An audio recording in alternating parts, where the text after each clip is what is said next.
आधी रात हो चुकी थी और आसपास घना अंधेरा छाया था। एक टूटे हुए खंडहर के बीच हवन कुंड की आग सुलग रही थी और उसके सामने बैठा था अघोरम, जो था गांव का सबसे सिद्ध पुजारी। उसके सामने एक मूर्ति रखी थी जिसका शरीर इंसान का था, सिर किसी भैंस जैसा था और पेट में आग की भट्टी थी। ओम छर छर मोलकाय नमः। ओम छर छर मोलकाय नमः। ओम छर छर मोलकाय नमः। जैसे ही अघोरम ने मंत्र पूरा करके हवन कुंड में राख डाली और एक छोटे से शिशु को सामने रखी मूर्ति के पेट की ओर उछाल दिया। जैसे ही बालक उस भट्टी में पहुंचा, एकाएक वहां से आग की लपटें धधकने लगी और मूर्ति की आंखों से तेज लाल प्रकाश निकलता नजर आने लगा।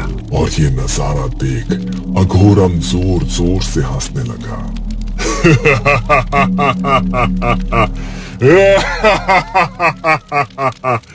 तुम जाग उठे मोलक देव, तुम जाग उठे। अब सब मंगल ही मंगल होगा। जंगल के अंधेरे को मूर्ति के पेट की आग ने रोशन कर दिया था। अगली सुबह सारे गांव में खबर फैल गई। सुना भैया, कल रात अघोरम ने मोलक देव को जगा दिया है। बलि स्वीकार हो गई है।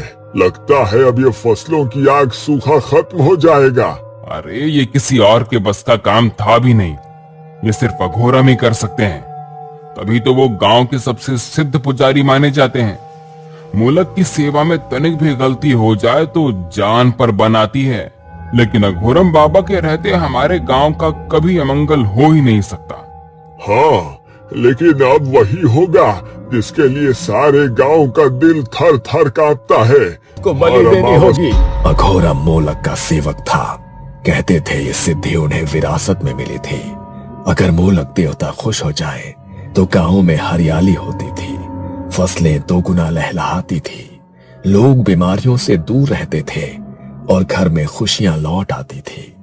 और अगर देवता नाराज हो जाए तो सूखा, तरह तरह की बीमारियां और भूखमरी से गांव वाले बेहाल हो जाते थे।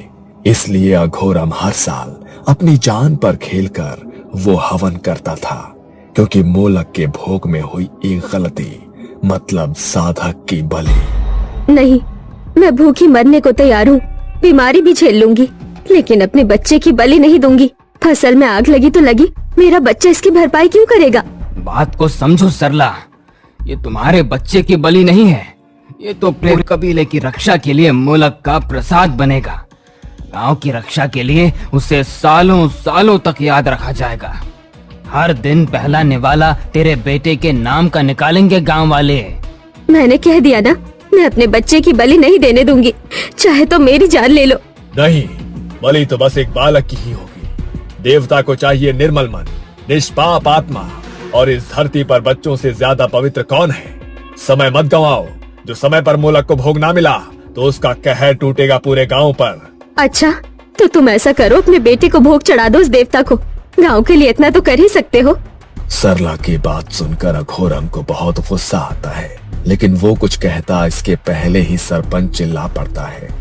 अगर अघोरम के वंशज को कुछ हो गया तो आने वाले समय में हमें मोलक देवता के क्रोध से कौन बचाएगा? मूर्ख औरत, तू पहली नहीं है जिसने अपने बच्चे की बलि दी है। इस बरस मोलक देवता ने तेरे लड़के को चुना है, इसलिए अपने आप को भाग्यशाली समझ और हट हमारे रास्ते से। सरला एक विधवा असहाय औरत थी। वो रोती बिलखती रह गई और गांव वाले उसके बच्चे को उससे छीन कर ले गए। उसे खंडहर की ही एक काल कोठरी में रखा गया। बच्चा एक कोने में डरा सहमा बैठा था, जब अचानक से दरवाजा खुला और बाहर की रोशनी अंदर आई।